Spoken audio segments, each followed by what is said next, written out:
kati ziweze ennaku 4 Mukyanga Jonathan Ssekatawa ow'ennateete mu Kivumbi zooni abula era nga mu kiseera kino ab'enganda ze bali mu nnaku etagambika kubanga tamanyiddwa mayitire. Nalaba Ssekatawa Jonathan tulina obweraliikirivu. Ssekatawa atemera mu myaka 30 mutabani w'omwami Sam Bukomero Nsubuga ow'ebuddo mu Busiro yakoma okulabirwako ku lunaku lwa bbalaza Ssabbiiti eno ng'agenza okusuubula eddagala lya famasi kw'abadde akolera. Ennaku za mwezi 3 nga waliwo ne payment. Kasya n'amuwa essente za payment ne lisiti y'eddagala n'essente z'okugula eddagala. N'alinnya booda n'agenda anone eddagala. Maama wa Ssekatawa Gatulidi Bukomeko atubuulidde nti yafunye amawulire g'okubula kw'omwana we ku lunaku olwokubiri oluvannyuma lw'okuba ku masimu ge gonna nga tegaliiko.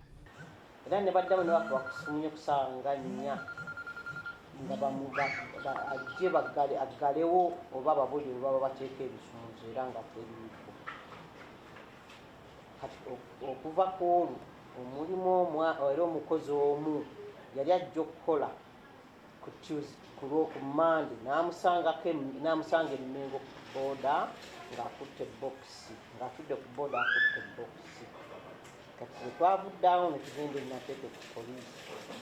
Famire olwafunye amawulire gano ne baddukira ku poliisi ennateete okukitegeezaako. Taata wa Ssekatawa Sam Bukomeko Nsubuga gwe tusanze n'abooluganda nga baggulawo ennyumba ya Ssekatawa mu Kivumbi zooni ennateete atubuulidde nti ekyokubula kwa mutabani we kyamukubye wala. Nalowoozezza nti aliko mu banne gye baagenda okulya ssente nga bayogera ennaku zino, naye tugezezza ku mikwano gyonna egimuli okumpi bonna tebalina kye bamanyi. Nenfuna obweraliikirivu. Omwana oyo si mukyakaze, tanywa mwenge, obulamu bwe bwe buti okukola mirimu gye, naye kati wekituuse nange kinsobedde. Mu kifo kino mwabadde apangisa mubaddemu n'emikwano gye nabo basobeddwa eka ne mu kibira era nga bagamba tebamanyi kiddako.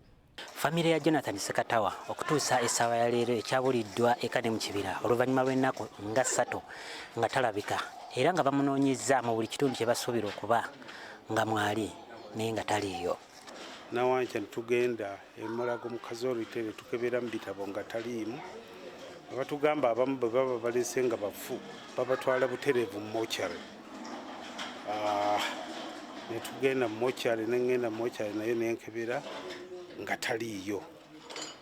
Abooluganda n'emikwano baagala ebitongole ebikuuma ddembe bongera okuyambako mu kuzuula Ssekatawa kubanga tebamanyi mayitire ge. Okuba kati amaze ennaku nga paka webanga amaze paka kati nti taliiwo. Awo twatufunamu maybe ayinza obba nga waliwo ekibi ekyamukoze kyamutuukako. Kuba naye oba omuntu ofunye ekizibu kyenkana ki at least toyinza mala kunaku zino zenna nga tonakola ki komawo. Yakubidde mwannyinaze n'atutegeeza nti omunnange mutabani Jono talabikako nga kiki ekyatuuseewo, yawambiddwa, yafunye buzibu, yabadde atya. Paka ssaawa yakakano tuli mu kuyiga, tugezezzaako wonna buli ekyetaagisa era tusaba buli muzira kisa yenna amulabako awulidde amawulire gonna agamufaako atuyambe. Naye oluvannyuma lwa mukwano gwe ennyo gw'abeera naye okutukubira nti tamulaba n'essimu teriiko, bwe twasitukiddemu eggulo ssaawa nga zigenda nga 9 bwe twatandikidde okuba nga abatambulako tugendeko ku poliisi era nga bwana bwakunnyonnyodde naye essaawa eno tunnaba kufuna kituufu. Amyuka omwogezi wa poliisi mu Kampala n'Emirwan Luko Wesigira atubuulidde nti kituufu abafamire eno baatuteyo omusango guno era batandise okunoonyereza. Sembayo mulaba ng'ennaku z'omwezi 3 era nga bazze lunaku lwajjo budde bwadde bwa misana kumakya ne baggulawo omusango guno era twatandise dda okuba nti notunoonyereza okumanya amayitire ge. Tujja kuba of course tutunula mu lukalala lw'amasimu gazo ng'akuba kyekijjo tukuba nti kituyamba okunoonyereza amangu.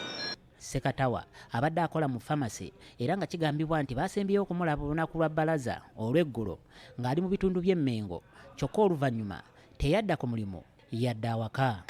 Nze nasemba mulabako ku Mande